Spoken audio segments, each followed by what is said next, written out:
Yeah. They told you what to think, not how to think. Time to wake up. Deprogrammed. Yeah. Static in my head, yeah, they feed it through the screen. Every headline scripted, every angle too clean. They sell fear, sell lies, dress it up as truth. But I see through the smoke, yeah, I'm back to the root. They don't want faith, they want blind compliance. Cancel conviction, silence defiance. But I got fire, ain't hiding that light. Truth in my chest, yeah, I came to fight. They twist what's real, redefine right. Call wrong, progress keep dimming the light. But I read between lines, I don't follow the wave. I was lost, now I'm found, yeah, I broke from the cave. I won't bow, I won't bend. Truth don't change with the trend. Through the noise, through the lies, I can finally see with open eyes. Break the signal, cut the lies. Hear the truth, it never dies. Turn it up, let it roar. We ain't playing this game no more. Deprogrammed, yeah, we rise. Faith and fire in our eyes. Stand tall, unashamed, we were lost, but now we're deprogrammed.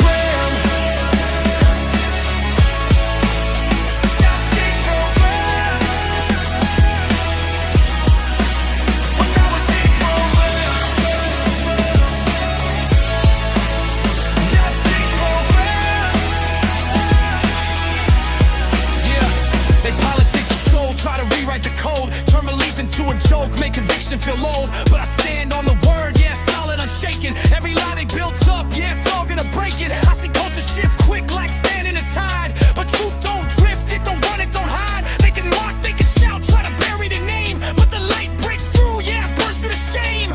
This ain't rage, this is purpose and aim. We bring heat, but we ain't get the flame. Not programmed, not bought, not sold. We speak life, we don't fold. Yeah. It's more than a podcast. It's a wake-up call. Faith over fear. Truth over all. You don't gotta stay asleep. You don't gotta play along. Break the chains. Find your voice. This where you belong.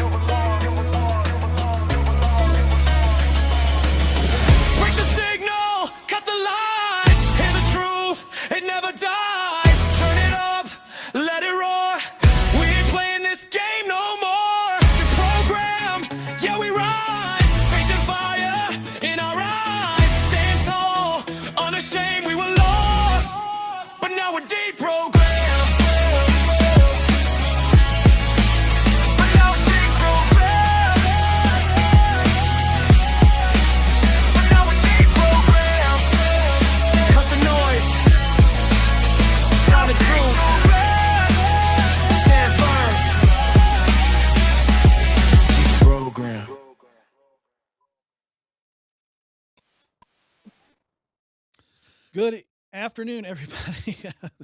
Oh, I'm doing so many shows here lately. I'm getting it all confused. Everything is meshing together.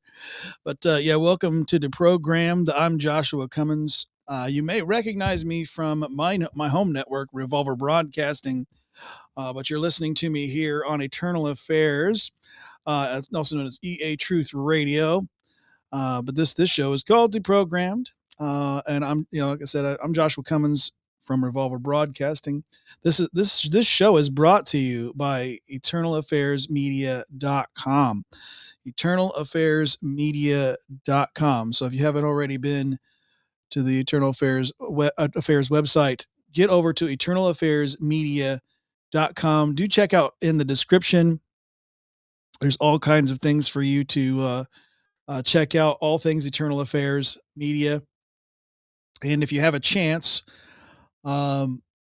check out Revolver Broadcasting, my home network, the network that I built from the ground up with my good friend Sterling and Alan and a few other folks there. So if you guys would follow that as well, follow or subscribe depending upon the platform you're viewing or listening on for both those. And just before we get into all the stories that we're going to be covering this afternoon, because we've got quite a few news stories all lined up here, and I want to talk about some things before we even get into the news stories. But I want to tell you about how much I like my pillow. I love my pillow, actually. Um, I own two of them, as a matter of fact. I own two my pillows, and if you'd like to support our Truthful Media ministry, as well as Mike Lindell and Fair Elections, use promo code ETERNAL at mypillow.com. You can get up to 88% off depending upon what sales are running. They have many products besides just my pillows. Of course, there's the sheets and the blankets and the slippers and all kinds of stuff. So go over there to check it out. Just take a look. Remember, use promo code ETERNAL at mypillow.com. If you haven't already, do hit the like button. I'd ask that you smash it, as a matter of fact. Do get in that comment section. If you're watching on live chat, hit that live chat, but also in the comment section below. Love to hear from you. Your thoughts. Keep coming back as much as we can do this show, because I'll be doing this show this week and next Saturday as well. Because I missed a bit due to some unforeseen circumstances, as you can hear in my voice. It's been kind of hard to continue doing shows back to back because I keep losing my voice here and there. So doing my best to stay on track here. So if you pray, yeah, if you pray, please pray for me to continue to getting back to healthy as I'm still on that road. But doing much better than I was, that's for sure. Let's see here. Yeah, and just before we dive into the news stories and get into the news desk as well. Oh, I think I already told you. Oh, make sure and share this content if you guys haven't already. If you're on Rumble, repost does the most. If you're on YouTube, just share it out. Create a post. That'll be huge. If you have a YouTube channel, just create a post and to put, because that helps break the algorithm and take this program further. Yeah, we want to break the cycle of mainstream media and bring you everything that we can uncover, all the rocks that we overturn here at Eternal Affairs and over there at Revolver Broadcasting. All righty, let's get over to the news desk, shall we? I love how that transition happens. It's pretty fantastic. And then let's see if we can get this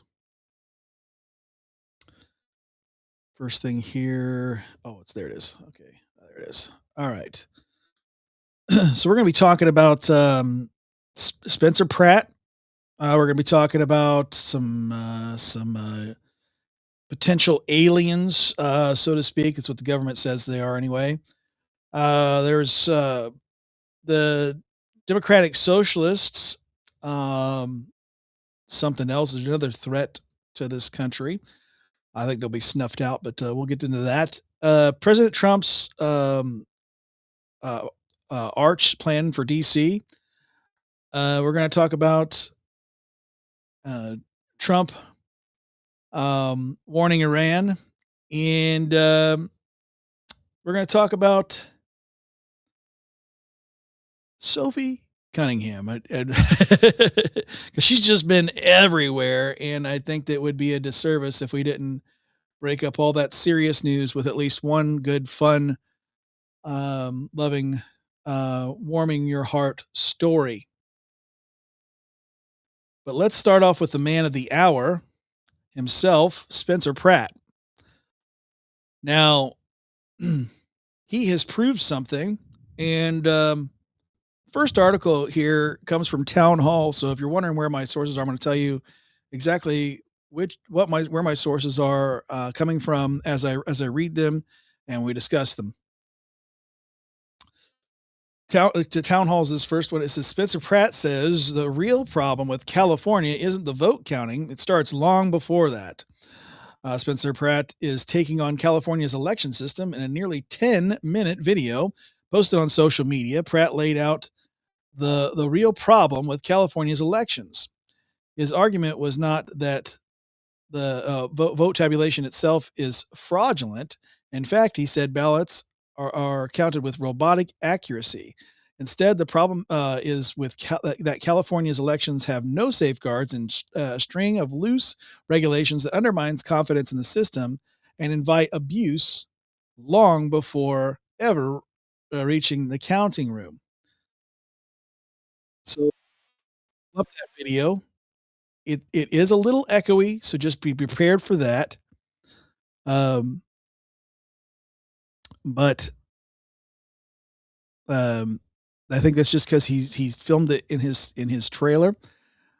But you guys need to check this out. This is Spencer Pratt talking about what he's working on there in California.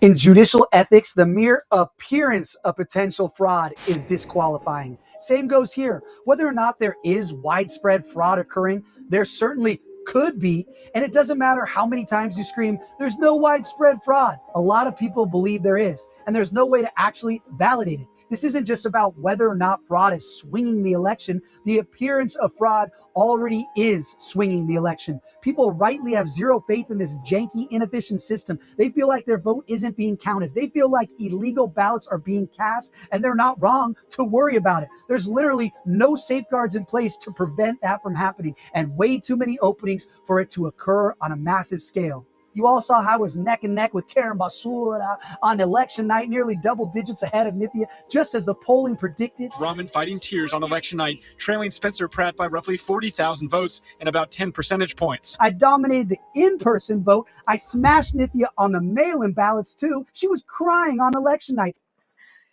It was over.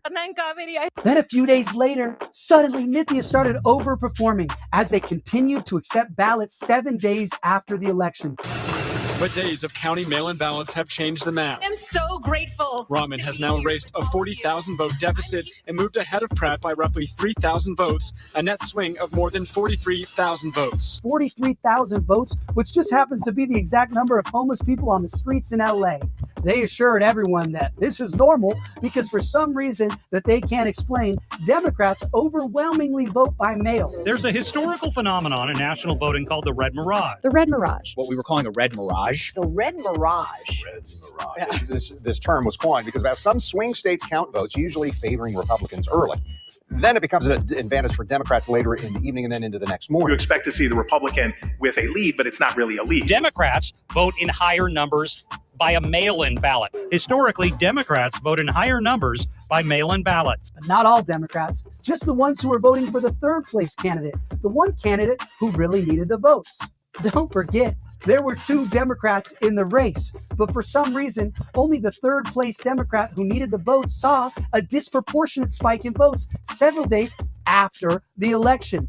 Plus, multiple studies have shown that mail voting doesn't provide an advantage to either party. It's a myth. The media will say that claims of fraud here are without evidence. Keep in mind, an anomalous statistical spike like this is evidence of fraud. Ask any forensic accountant. It may not be necessarily proof of fraud, but it is certainly evidence of fraud. But forget the late ballots. Just because the vote swing coincidentally matched the specific Lhasa count of homeless people on the streets, just because NGOs that Nithya cuts checks to were hoarding ballots, just because hundreds of thousands of dead people and ex-residents who've left California were still on the voter rolls, doesn't mean anyone is taking those loose ballots and filling them out. First off, it's against the law.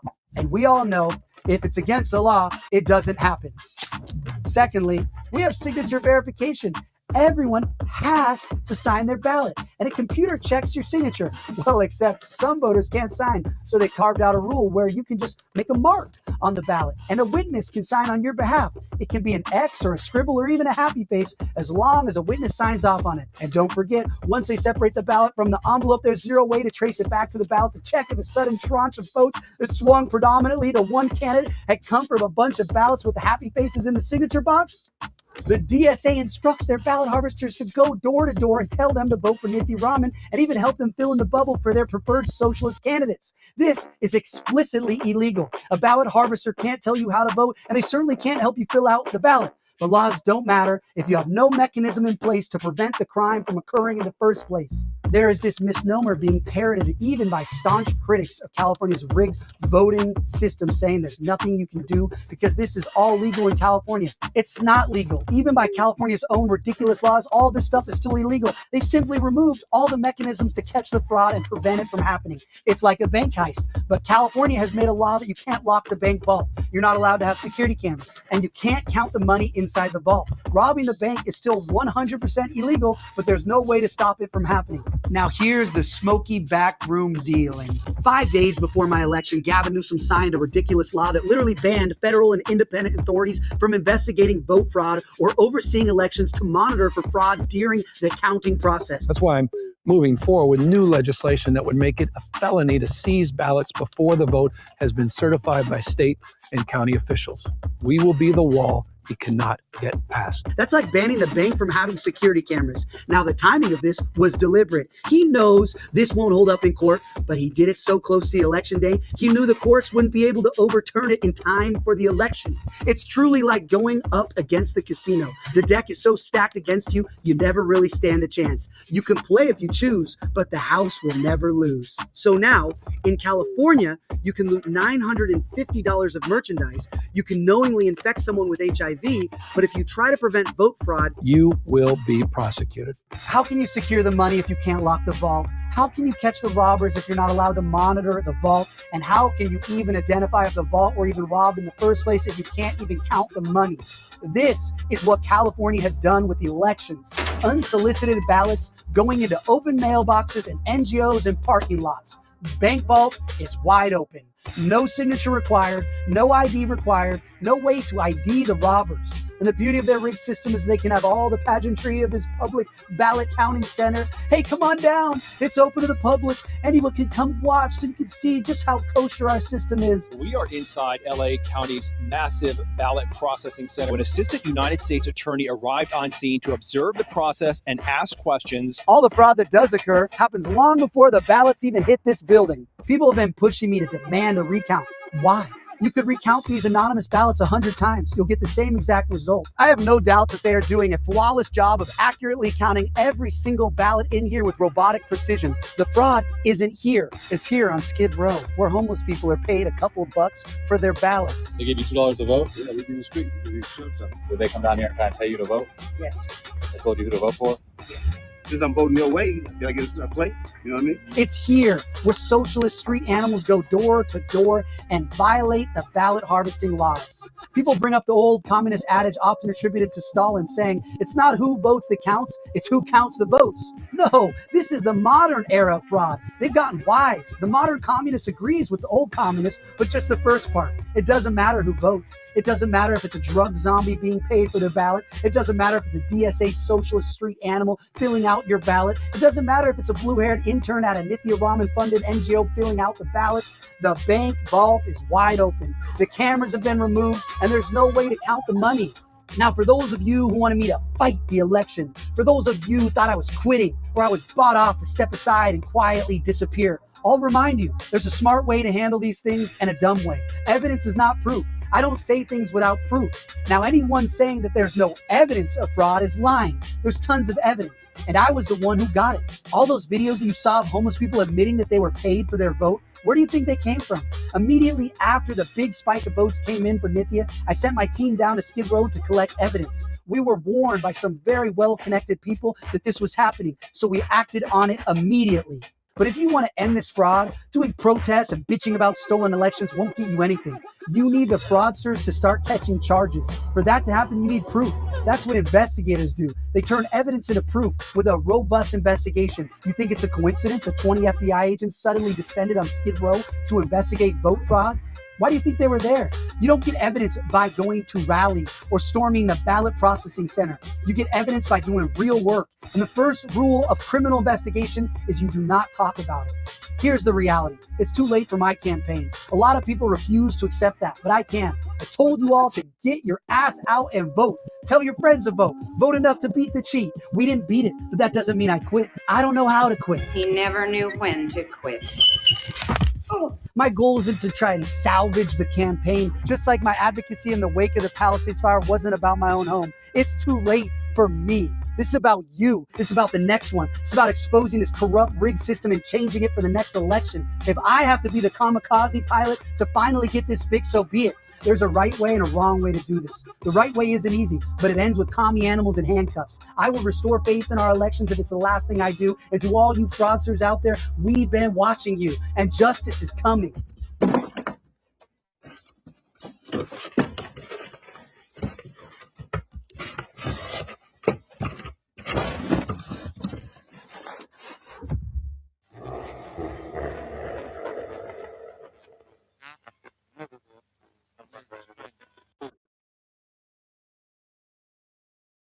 What do you think, guys? Do you think that Spencer Pratt's telling the truth? I think he is. I think this man's on it. I think he's going to expose. I think this man's going to expose. I think this man is going to be a monster of a candidate in the future. By the way, I don't know about like the next Trump type thing, but definitely well, so I'm gonna say it right here. I think this guy's a presidential hopeful in the future. Not this next term. I think you got a JD Vance after Trump, but I think you get a Spencer Pratt after JD Vance. I'm just spitballing here, but this guy, I don't even know what his policies are, but I do see him working on things the issues that matter to the people, and I think is regardless of where he actually stands, because he if he's meeting with Trump, which he has recently, and he understands the more of the game now, you might see a policymaker of the people. And I think that's something that we've all kind of wanted for so long. I mean, Trump's amazing. I mean, wrong, and I'm a big fan. But this guy, he knows what it is to have nothing, and that would be truly a gift to the office of president. Same thing with JD Vance. So, I think that these two should run back to back for sure. Like Batman and Robin, but like more like Batman and Nightwing, if you guys know the reference there, because they're a little more on equal footing. When it comes to just how much they could do for the people, because they know what it's like. They know what it's like to be you and I. And I think he's going to expose exactly what he's talking about. I really do. All right. Let's move into this next article. This next topic. They're at it again. They're claiming that aliens are real, guys. Here we go with the government.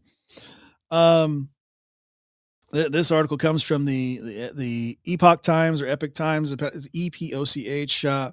It says here, key revelations from fourth batch of Pentagon UFO files. The Pentagon released its fourth new batch of UFO files, or UAP files, depending upon how you look at it, on July 10th, including a transcript from a conference that included scientists who worked on the Manhattan Project. This release of information on UFOs, which the government refers to as unidentified anomalous phenomena, UAP, has a total of 40 files, including 19 videos, 14 documents, 4 audio clips, and 3 images. The mix of partially unredacted files and historical documents is sourced from multiple agencies, including the CIA, FBI, Pentagon, NASA, and the Department of Energy.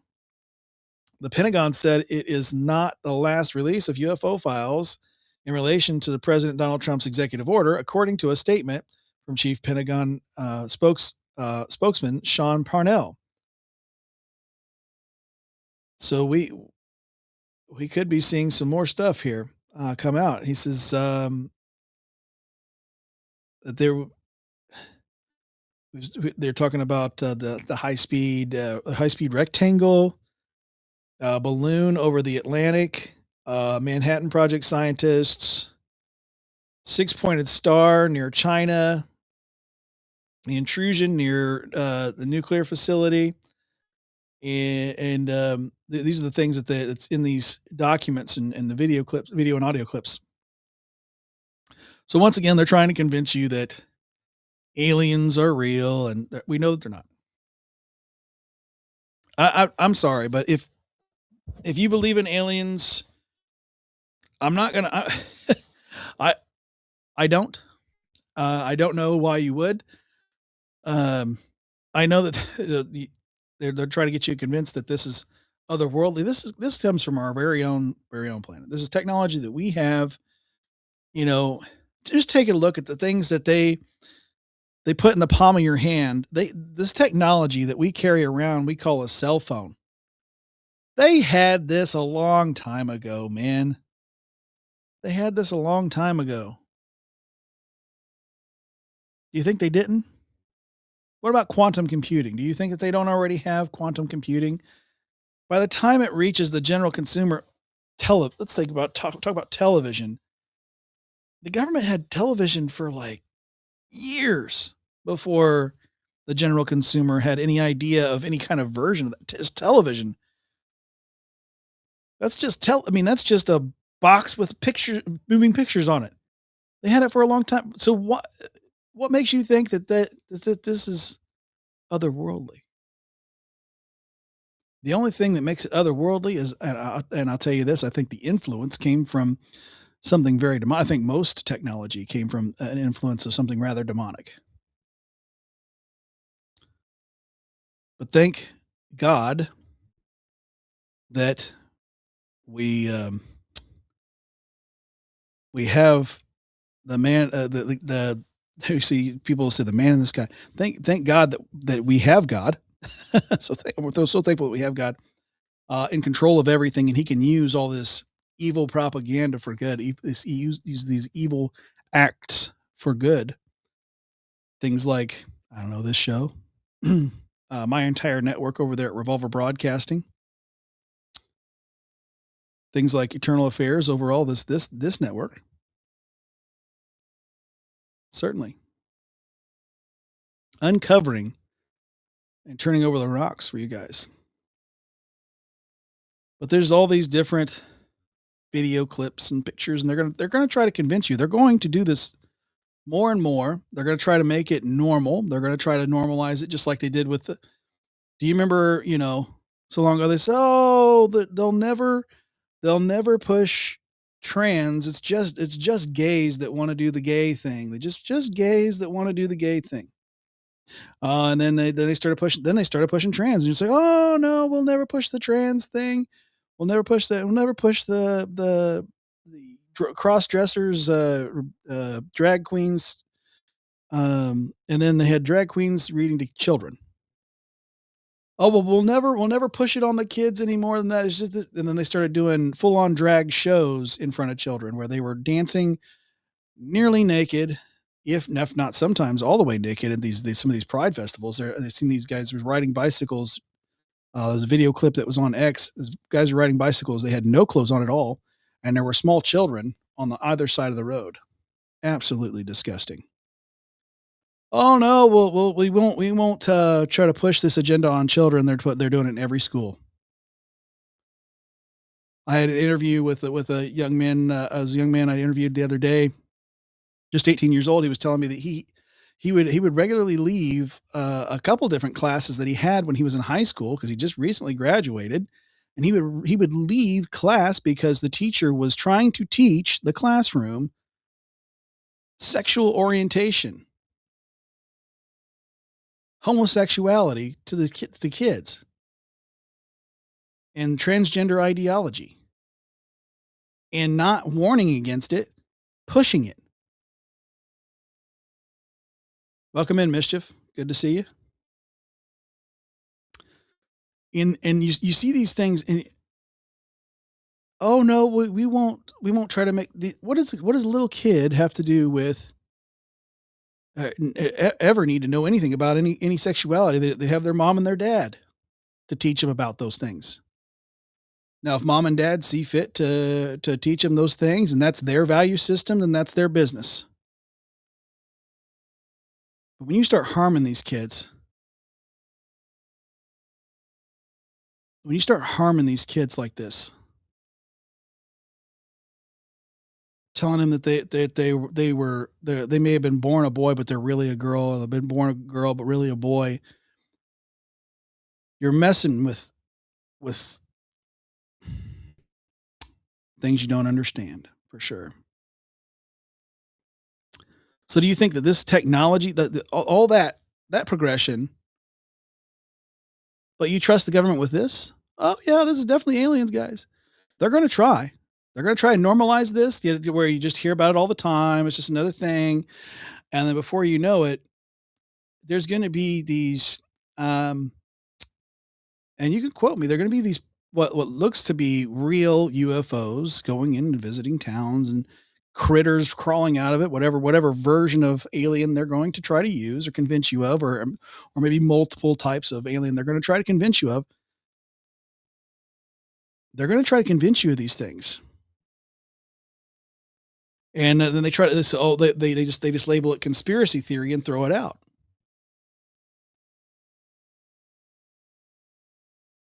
I've watched too many things that they've called conspiracy theory become fact, time after time after time. What did we just watched the Spencer Pratt? He told you before the election this is how it's going to go. That they're going to flip the vote. He told you, and they flipped the vote. We've watched their playbook time and time again. So when I say the words Project Bluebeam, and that pins your ears back and you run away, that's your problem. Because I'm telling you right now, they're going to try to put these projections. Maybe some of you have forgotten about a state known as Florida, and there was about 3 years ago, I think it was,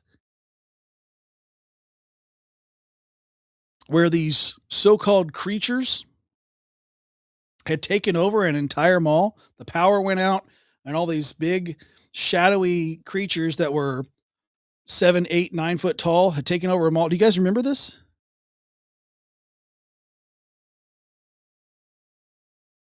And yet we're going to say Project Bluebeam doesn't exist.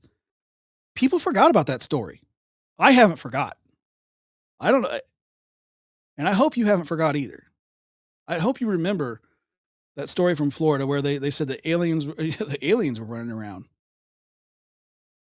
All these people, they had cell phones out, and there was one guy's video from his cell phone where it looked like something was actually walking towards him. Looked like something from that movie Neighborhood Watch. Kind of wild. And that's right, Mischief. The Travis guy's demonic concert that people died at. People just forget about that. They just forget about these things.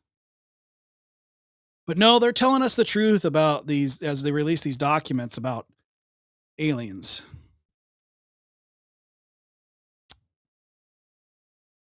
Come on. Right? Come on.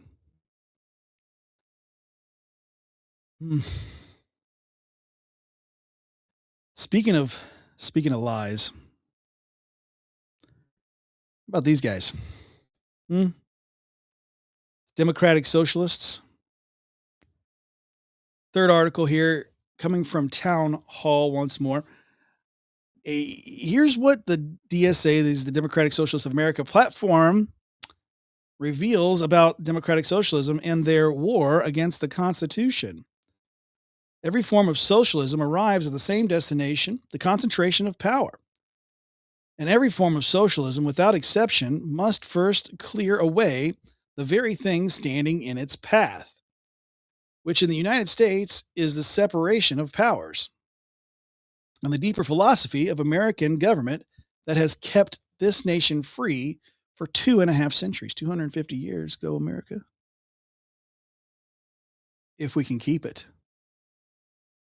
If we can keep it.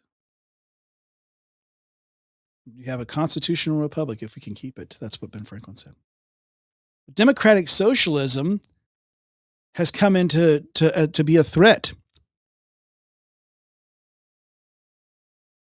Yes, mischief. You're right about. I believe 100%. You're right about that. Zoolander has a kernel of truth about it. I'll tell you, MK Ultra happened, and it's still happening. Guarantee it. But separation of powers is something that we have to have. We have to have that balance. We have to be able to do checks and balances.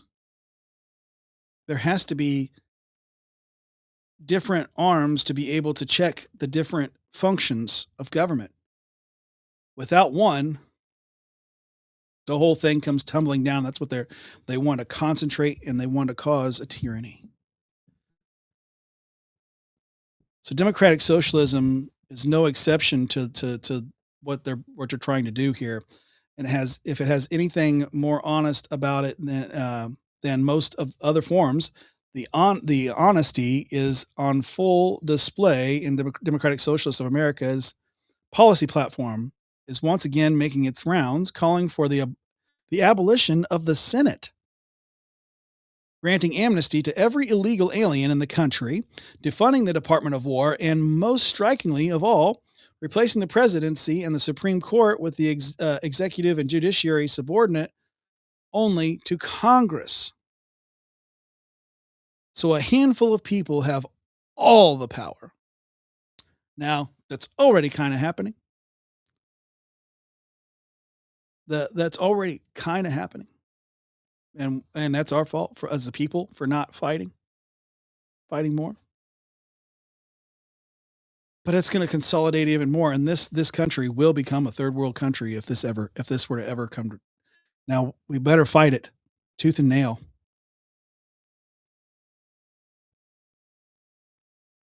And I agree with that. Democracy standing alone by itself is evil. You have to have the republic. You have to have the republic. We have to stand on the Constitution. Without it, the whole thing comes crumbling down, and these crazy commies. You think Cuba's bad.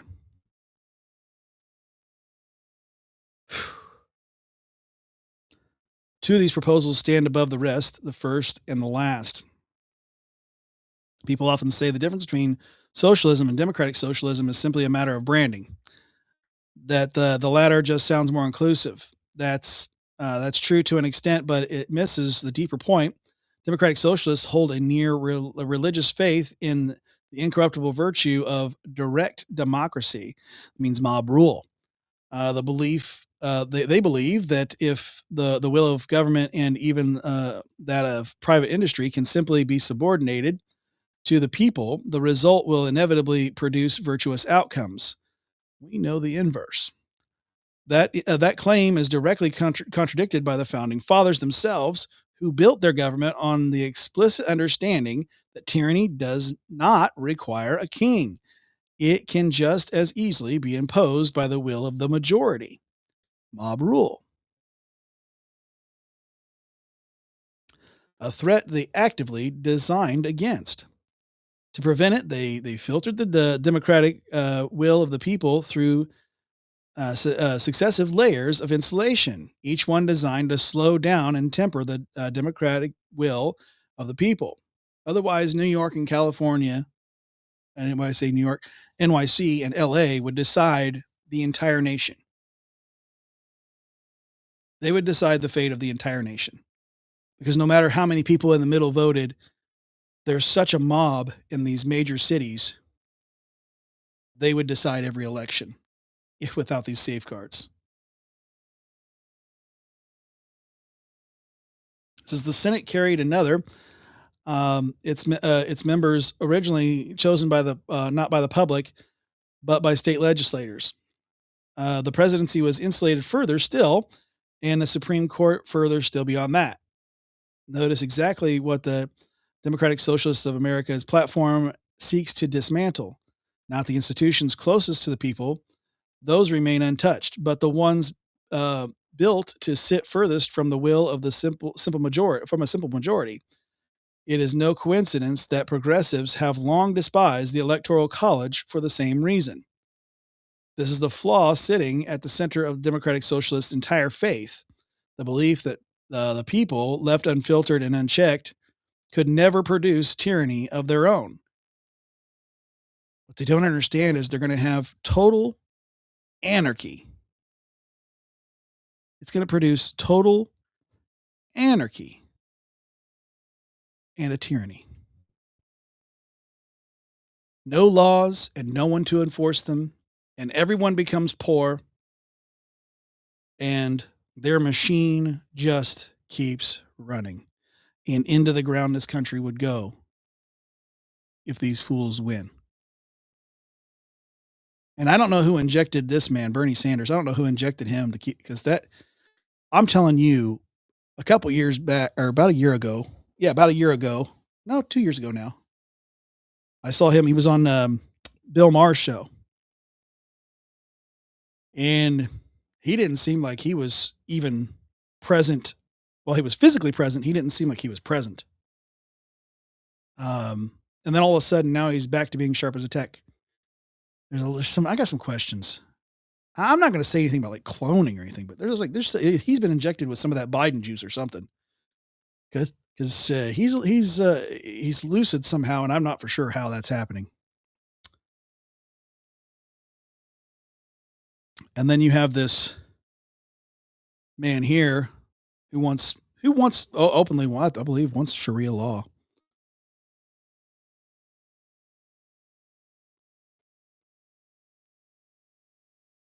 And democracy squashes the individual for the hive.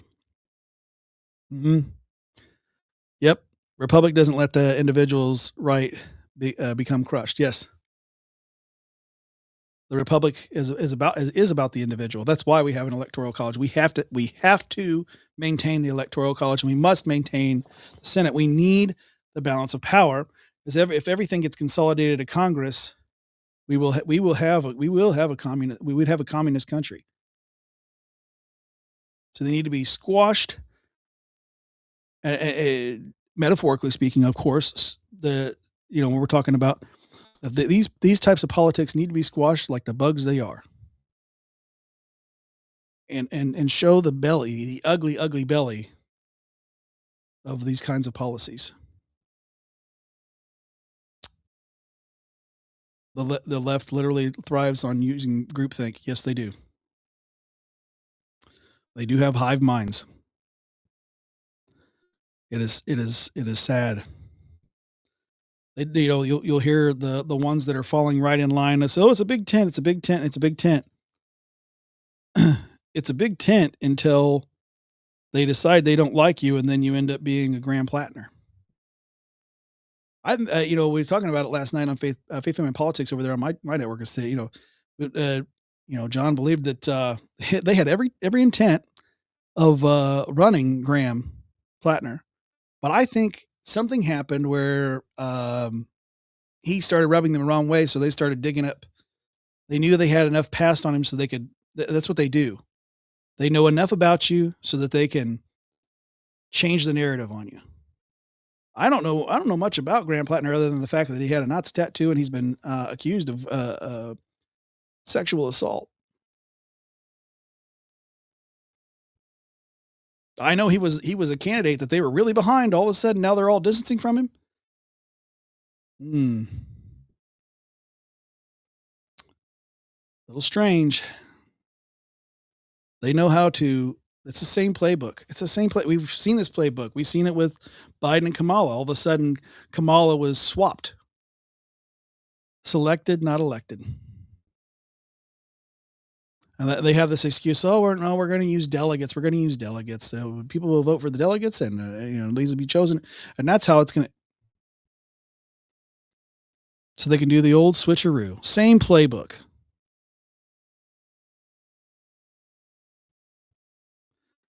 Yeah, he does. He does the old tuggaroos at the porta potties. Yeah. Yeah, that's another thing Graham Plattner has been doing. His statement is exactly the same as Anthony Weiner's. Yeah, that's what I said. It's another play. It's the same playbook, isn't it? If it wasn't for Andrew Breitbart, Anthony Weiner would have never been exposed. You know where Andrew Breitbart is now? He's not with us anymore. I wonder why that is. You think that Andrew Breitbart just come up, passed away? You think he just passed away? Natural cause? There's just how it happened. They knew that this man had changed because Andrew Breitbart, when he was younger, was definitely not a conservative. But he started uncovering truth, and he was like, "Ooh." So then his mind started to change, and he started becoming more conservative because of the truths that he was uncovering, and then he found out about Anthony Weiner, and so Anthony Weiner was actually at a press conference to categorically deny the things that he was accused of, and at this very press conference, and the pictures had already been sent to Anthony, like, "Hey, we have the evidence. If you try to do a press conference denying this, these pictures will go online. You'll be exposed." And just as he gets to the podium, Anthony Weiner gets to the podium, a voice in the back of the room says, "Andrew Breitbart's in the building."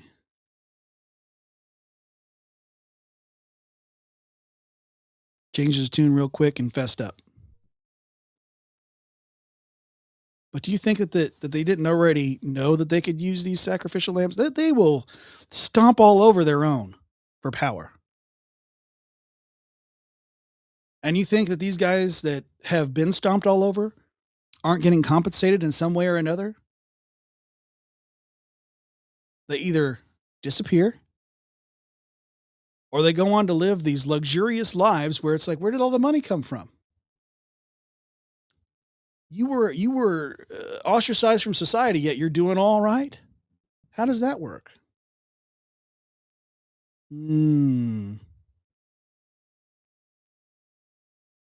Right, mischief. But hey, they really care about us.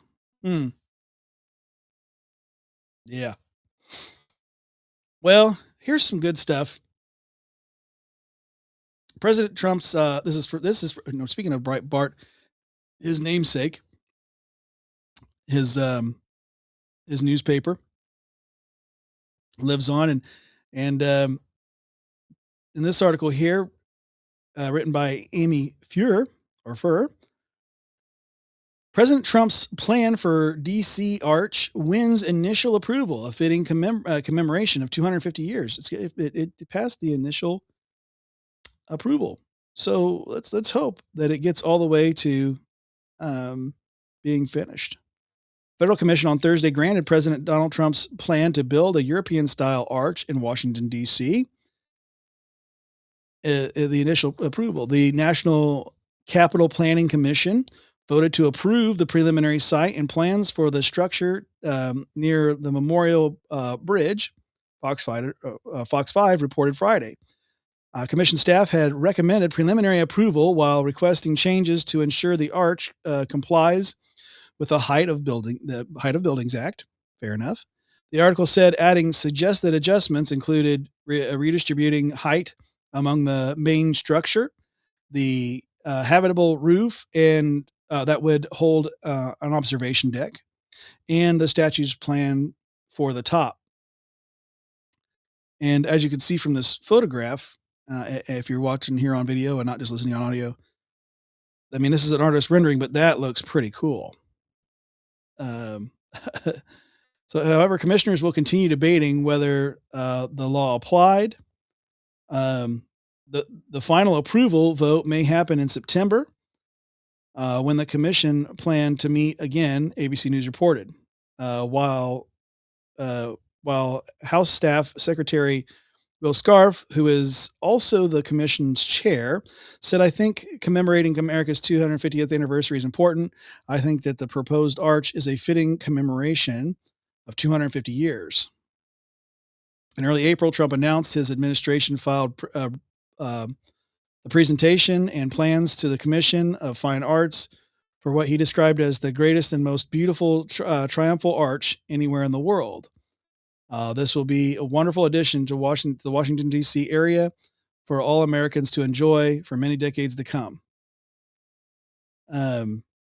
He added that the proposed arch may be taller than the Lincoln Memorial and will resemble the Arc de Triomphe in Paris, France, according to Breitbart News here. Which we know the Arc de Triomphe and France. We have a lot of things that represent things in France. So could be really cool. They said earlier this year, Trump told reporters he did not know the exact height, but said it's just appropriate for the site. We're setting up a committee, and the committee is going to be going over it, but it'll be substantial. I'd like to see it, like to be the biggest one of all. We're the biggest, most powerful nation. I'd like it to be the biggest one of all. The news about the initial approval came as the president has worked to revitalize the nation's capital and clean it up crime-plaguing area. In doing so, Trump earned praise even from some Democrats who praised his construction and landscaping efforts that have polished and beautified the area for citizens and visitors. Including there's a really nice fountain there.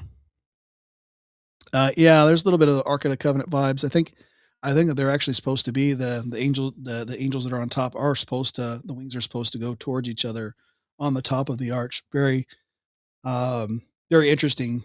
So that this artist depiction or AI depiction has them kind of facing one direction, but I think that the angels are actually going to face each other, much like what you see on Ark of Covenant. So this could be interesting.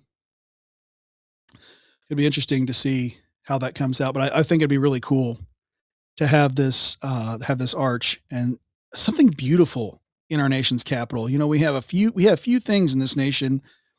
I was talking about this with someone the other day about how I don't know how much you know about architecture, but nowadays they have this thing called brutalist architecture, and it's overcome with grays and faded whites and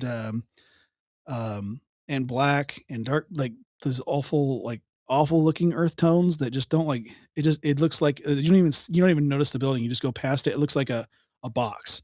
Like you look at modern day McDonald's, and I mean, I'm not going to McDonald's, but it used to be you go by McDonald's and you'd see red and yellow and it would be bright. And you'd be like, oh, look, there's a McDonald's. You would really notice it. And then now it just looks like a box. Like it's not, the building is not pretty anymore. I know I'm talking about a food place, but it's like still there was some architecture to it. Or, I live near Indianapolis, and Indianapolis has a lot of beautiful old architecture in it. But you can tell where architecture actually switched. You can actually watch and know, like if you know the age of certain buildings, you can actually watch the is it red and yellow are scientifically proven to provoke hunger? Yeah, I mean that's probably why Pizza Hut chose red as well, right? For a long time they did that, but they went with this brutalist architecture as well, until recently the new owner is trying to bring back those classics. Think about all these buildings you see in your metropolitan areas, these older buildings. Think about the ones that were built in the late 1800s, the early 1900s. They're beautiful. They have things like this built onto the building. You know, the architecture, like this, the stones and the archways. And um, I think about the Scottish Rite downtown Indianapolis. There's no mortar on that building. Not a bit of mortar. All the stones are so perfectly aligned, they don't need mortar. When did we forget how to build like that? That building's not according to Historical Society, not any older than any of the other buildings downtown. And yet we don't know how to build like that anymore. We can't create this beautiful things anymore.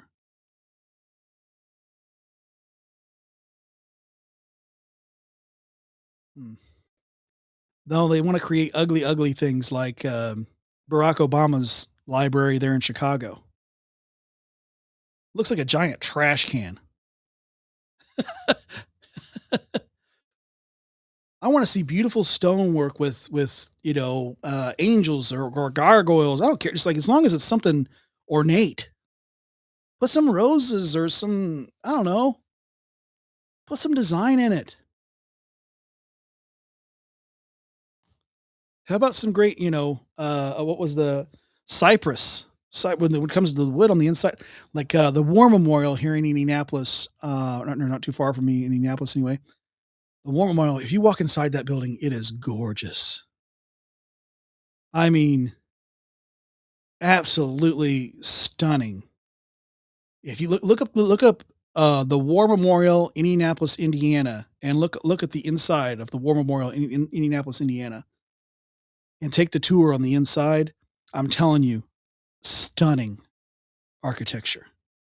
But we can't build that anymore? Well, it's too expensive. The materials, we had way less money back then, but we can't afford to do it now?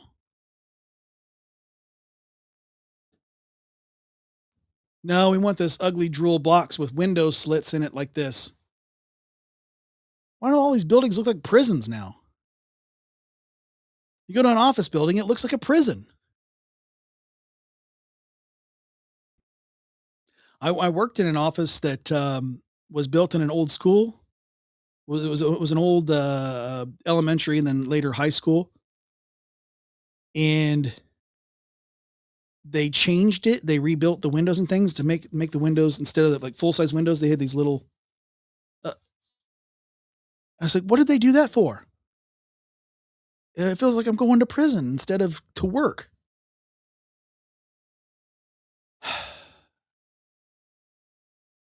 Yeah, the cathedral in Germany. Yeah, definitely.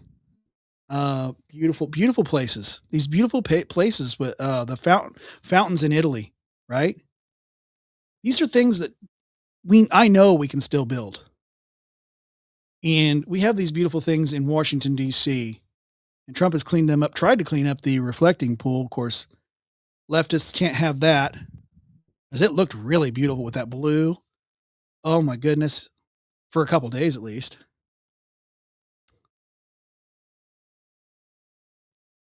Yeah.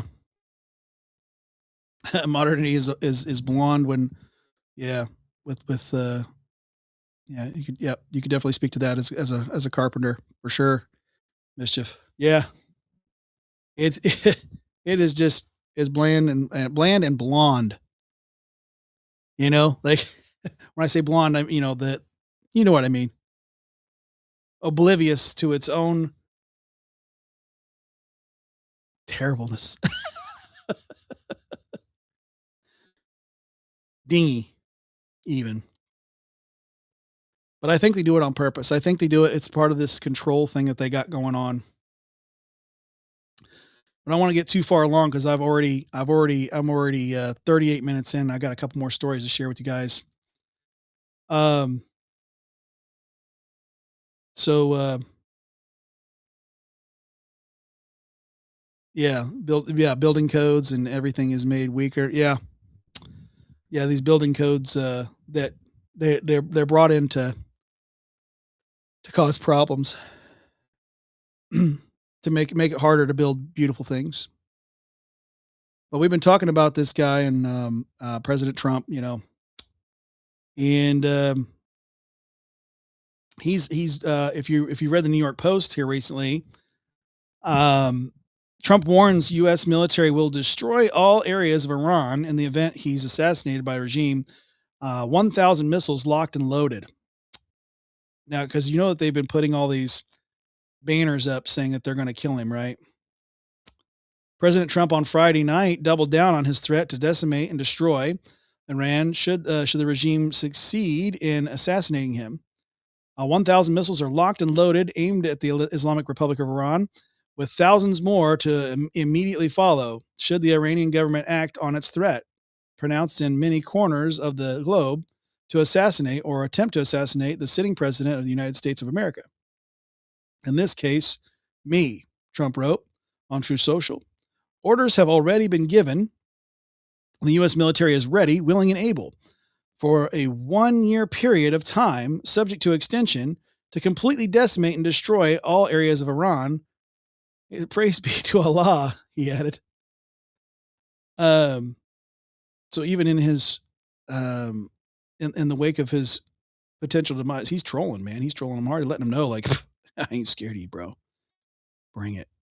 He said, I've been on their list for a long time. That's what we're dealing with, Trump told the Post. The only thing is, I've left instructions, if anything happens, to just literally bomb them at levels that they've never seen before.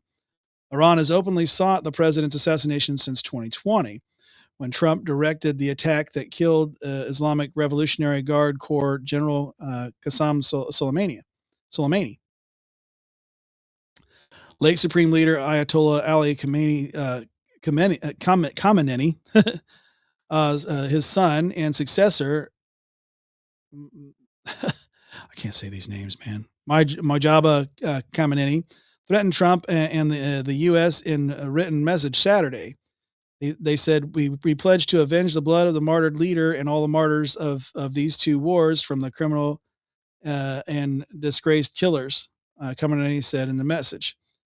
The sequestered younger Khamenei, who was reportedly severely mangled in the airstrike that killed his father on the first day of the war, wrote that it was the demand of the nation to avenge his father's death.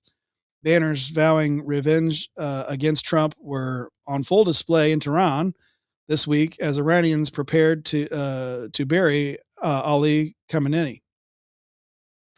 One placard held by dozens of Khamenei's sycophants during a burial ceremony on Thursday read, "We will kill Trump."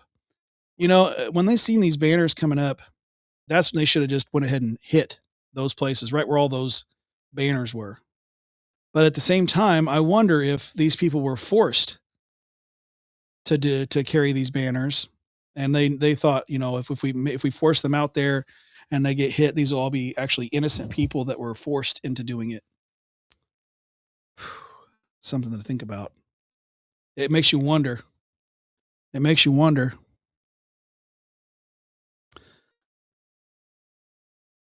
Isn't Iran the one that Tucker is talking good about? Yeah.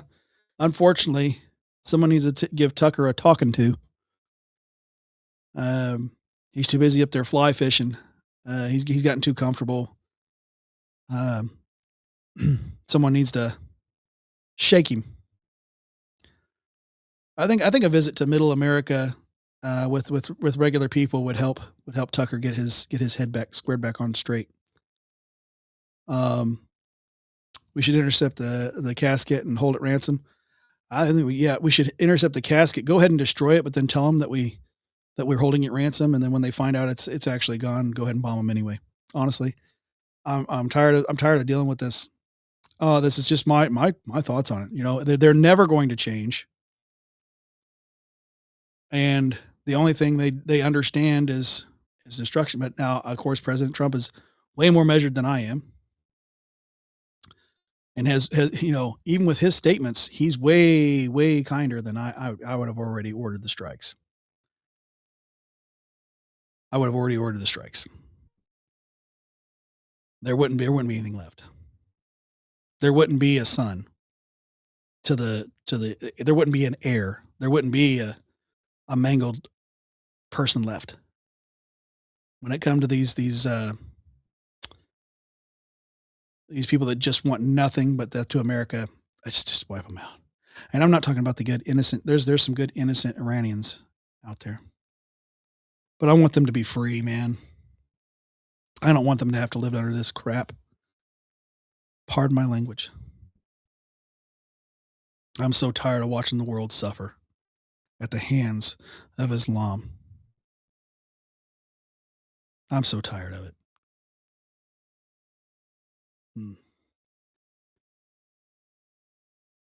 But I think it's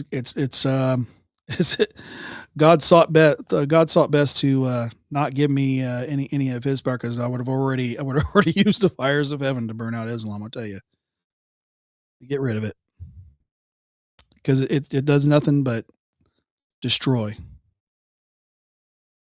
It does just like we read about the devil himself coming to kill, steal, and destroy. That's all Islam does. It's only spread by the sword.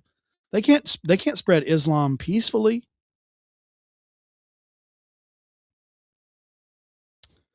They don't know how.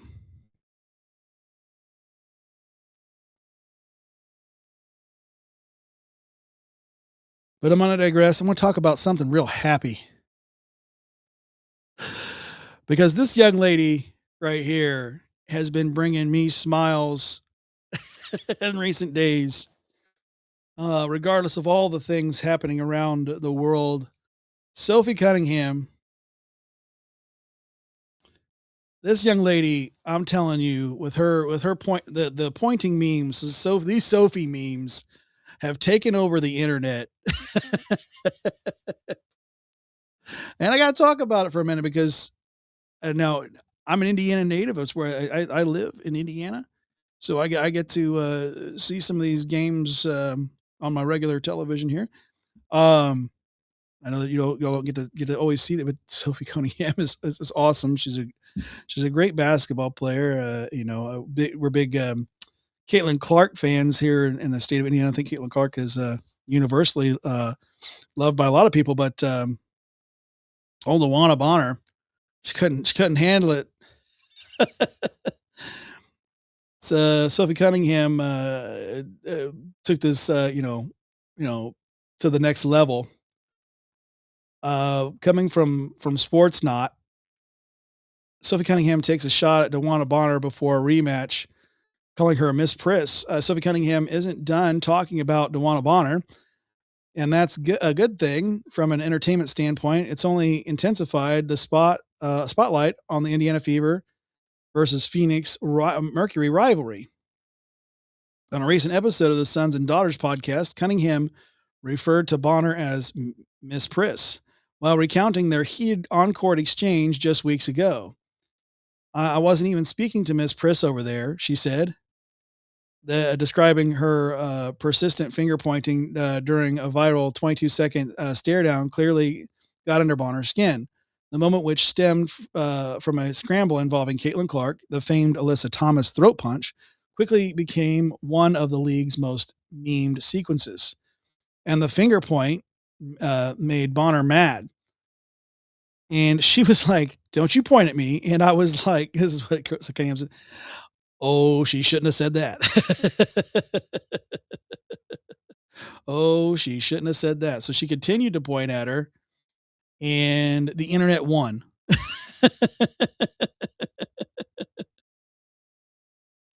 Yeah.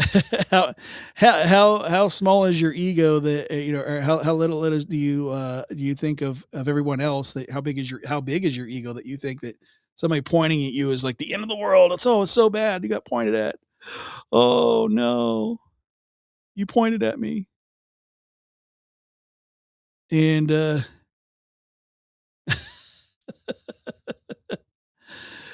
I'm sure that it was seen as an act of aggression. I'll bet. But I won't share all the some of the pictures and photos in this article here, but because they have her in like bikini and stuff like that. And I don't want to be sharing that on the screen, but if you guys haven't seen the Sophie Cunningham pointing memes, they're fantastic. Not only that, but the Fever beat the Mercury again. And at the end of the game, as the Fever were kind of celebrating and Bonner's kind of walking away, pretending to kind of pull Sophie away from Miss Bonner, she points at her again at the end of the game like, gotcha. We won. Deal with it. Oh man, I'm a fan. This young lady's fantastic. And I hope that the Indiana Fever show the league this crew has got it this year, and make them pay for all the garbage that they have put young Miss Caitlin Clark through, and this attention that Sophie's brought to that team on top of this really puts a spotlight on all this garbage. And what an article to end on, right, guys? What an article to end on. Trying to get things set up here so that I believe Sterling is still streaming over there on Revolver. So if I can get that set up, I'll get you guys rated out back over to my home network. And then here at 6 p.m., so just a couple hours away, less than a couple hours away now, I will be on Revolver Broadcasting, and I will be interviewing and on the Hangout Midnight Q. So if you haven't already checked out that channel as well, Midnight Q, he does a lot of gaming. The guy loves the Lord. He's absolutely fantastic.